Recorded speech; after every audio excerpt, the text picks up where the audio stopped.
Assalamualaikum warahmatullahi wabarakatuh. Perkenalkan, kami dari kelompok 14 Kewirausahaan dengan dosen pengajar Bapak Dr. Andes Eko Suhartono MSI. Pada kesempatan kali ini kami akan menyampaikan materi kami dengan judul Kreativitas Penyelamat Lingkungan.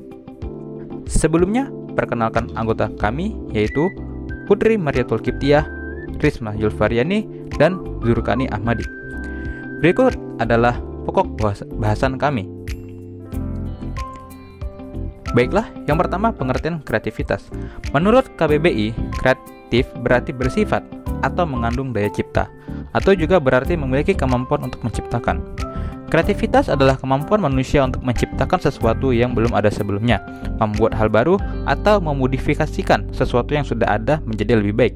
Entah itu berupa ide maupun produk yang memiliki perbedaan dengan apa yang sudah ada, yang dalam prosesnya dipengaruhi oleh lingkungan di mana manusia itu berada. Selanjutnya adalah tentang dimensi kreativitas. Menurut Munandar, terdapat 4 dimensi kreativitas. Yang pertama adalah pribadi atau person.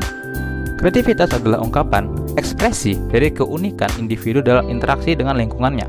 Ungkapan kreatif ialah yang mencerminkan orisinalisasi dari individu tersebut.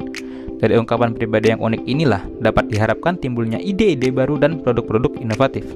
Selanjutnya adanya pendorong atau press, artinya bakat kreatif akan terwujud jika adanya dorongan dan dukungan dari lingkungannya, ataupun dari dorongan kuat dalam dirinya untuk menghasilkan sesuatu. Kemudian proses, maksudnya adalah untuk mengembangkan kreativitas. Kebebasan dalam berekspresi dilakukan dengan sarana dan prasarana yang diperlukan agar dalam prosesnya bisa berjalan dengan baik. Terakhir, ada produk. Pada pribadi kreatif, jika memiliki kondisi pribadi dan lingkungan yang menunjang, atau lingkungan yang memberi kesempatan atau peluang untuk bersibuk diri secara kreatif, maka diprediksikan bahwa produk kreativitasnya akan muncul, yang pada akhirnya menciptakan kondisi di mana seseorang memungkinkan untuk menciptakan produk kreatif yang bermakna. Kemudian ada prinsip-prinsip kreativitas. Dikutip dari makalah teori kreativitas dan prinsip-prinsipnya serta inovasi dari program studi pendidikan bahasa Arab Fakultas Tarbiyah dan Ilmu Keguruan Institut Agama Islam Negeri Pontianak, ada beberapa prinsip kreativitas. Yang pertama, creativity starts from imperfection. Ketika ada sesuatu yang dirasa kurang, maka pada saat itu juga kreativitas timbul sebagai solusi ataupun menjadikan sesuatu semakin bernilai. Yang kedua, think differently. Berarti seseorang akan menempatkan dirinya pada posisi yang berbeda dari orang banyak, sehingga ia akan bisa mendapatkan pandangan baru dan luas.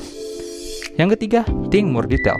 Artinya dalam melihat, kita tidak hanya secara visual saja, tetapi secara detail juga. Yang keempat, have a perfect result. Orang yang kreatif akan bekerja dengan giat dan dituntut untuk lebih dari sekedar puas, karena mereka tidak mengenal hasil yang biasa-biasa saja. Yang kelima, there must be a solution. Prinsip ini sama dengan sebelumnya, namun berbeda pada hasil akhirnya. Pada prinsip ini hanya berpikir untuk mencari solusi, sedangkan sebelumnya ialah kesempurnaan dari hasilnya. Yang keenam, another side of the difficulty is inspiration. Ketika seseorang akan memakai prinsip ini, maka dia akan senantiasa berpikir dan atau mempertanyakan, seperti mengapa, kok bisa begitu, sehingga akan memunculkan gagasan baru untuk menjawab pertanyaannya sendiri. Yang terakhir, knowledge is only 1% and imagination is 99%. Kreativitas itu tidak akan kita dapatkan jika kita tidak berimajinasi. Imajinasi itu membuat kita berangan-angan dan berpikir secara detail, serta mencoba mereka-reka untuk mencari solusi dan menemukan ide pemecahannya.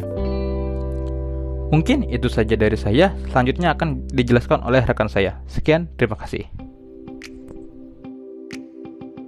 Assalamualaikum warahmatullahi wabarakatuh. Perkenalkan, nama saya Risma Yulfariani. Pada kesempatan kali ini saya akan menerangkan materi terkait faktor pendukung dan faktor penghambat dari kreativitas anak.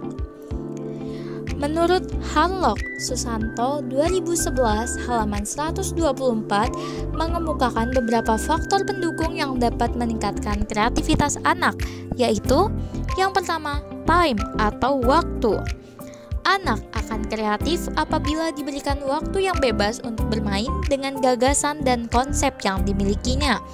Orang tua harus pandai-pandai dalam membagi waktu agar anak dapat meningkatkan kreativitasnya. Yang kedua, opportunity. Opportunity sendiri atau kesempatan terbagi menjadi dua. Yang Yang pertama, kesempatan untuk menyendiri. Hanya apabila tidak mendapat tekanan dan kelompok sosial, anak menjadi kreatif. Dan yang kedua, kesempatan untuk memperoleh pengetahuan. Semakin banyak pengetahuan yang diperoleh anak, semakin baik dasar untuk mencapai hasil yang kreatif. Yang ketiga, motivation atau dorongan. Dorongan yang terlepas dari seberapa jauh prestasi anak memenuhi standar orang dewasa.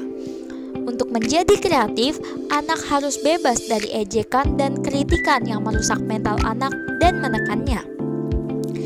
Keempat, means atau sarana. Sarana yang dimaksud merupakan sarana untuk bermain, dan kelak sarana lainnya harus disediakan untuk merangsang dorongan eksperimentasi dan eksplorasi yang merupakan unsur penting dari sebuah kreativitas.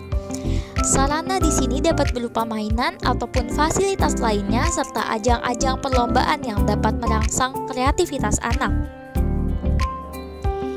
Yang kelima, supportive environment, yaitu lingkungan yang merangsang. Lingkungan rumah dan sekolah yang baik dapat merangsang kreativitas anak dan meningkatkan daya hayal atau imaji. Yang keenam, health relationship atau hubungan yang sehat. Hubungan anak dan orang tua yang tidak posesif.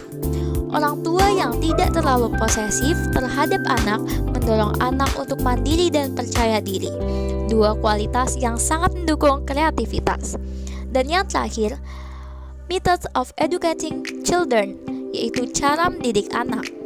Mendidik anak secara demokratis di rumah dan sekolah dapat meningkatkan kreativitas, sedangkan cara mendidik anak yang otoriter dapat memadamkan kreativitas. Kita lanjut ke faktor penghambat dari perkembangan kreativitas anak. Menurut Musbikin tahun 2007 halaman 7 mengemukakan beberapa faktor yang dapat menghambat perkembangan kreativitas pada anak. Yang pertama, no urge to explore, yaitu tidak adanya dorongan untuk bereksplorasi sehingga padamnya kreativitas pada anak. Yang kedua, too tight schedule, yaitu jadwal yang terlalu ketat sehingga anak menjadi stres dan tidak ada waktu untuk menyendiri. Yang ketiga, too much emphasis on family togetherness, yaitu terlalu menekankan kebersamaan keluarga sehingga anak tidak ada waktu untuk menyendiri dan juga anak tidak dapat bereksplorasi dengan seluas-luasnya. Yang keempat, can't imagine atau tidak dapat berhayal. Yang kelima, conservative parents atau orang tua yang konservatif. Tentunya teman-teman pernah mendengar prinsip orang tua selalu benar, yang tua selalu benar, sehingga anak-anak memiliki pendapat yang lainnya tidak dapat diterima oleh orang tua tersebut karena berseberangan pendapat dengan yang mereka miliki. Tentunya hal ini dapat menurunkan kreativitas pada anak tersebut. Selanjutnya, overprotective parents atau orang tua yang cenderung overprotective.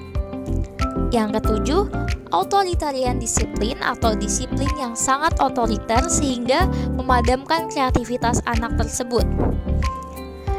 Yang terakhir, provision of structured games tools, yaitu penyediaan alat permainan yang terstruktur.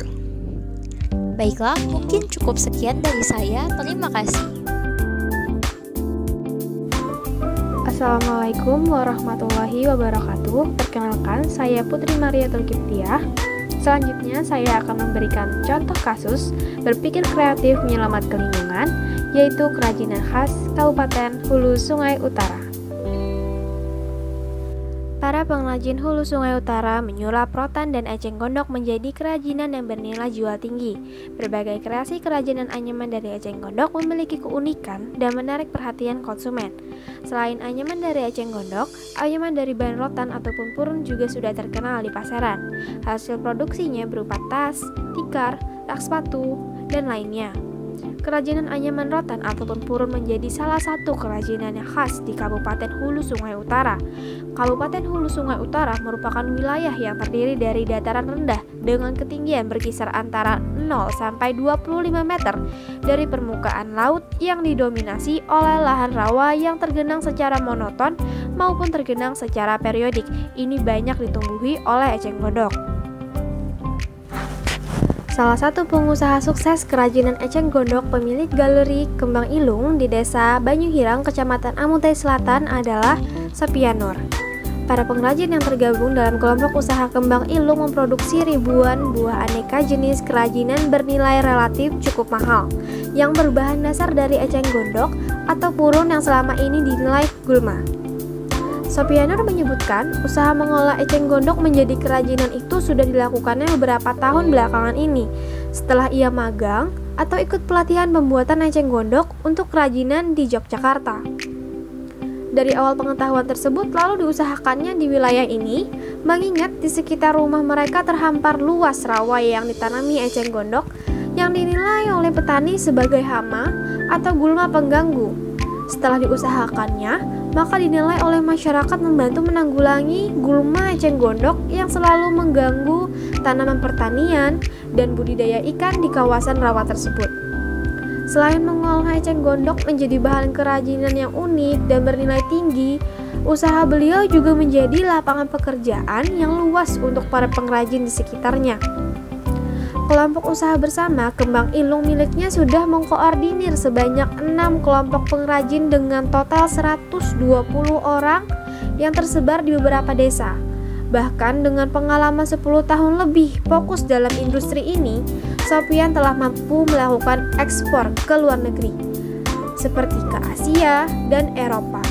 Kebetulan pemerintah daerah kerap mengajaknya ikut pameran kerajinan nasional hingga luar negeri. Siapa sangka yang berawal dari masalah gulma eceng gondok sekarang menjadi usaha yang besar.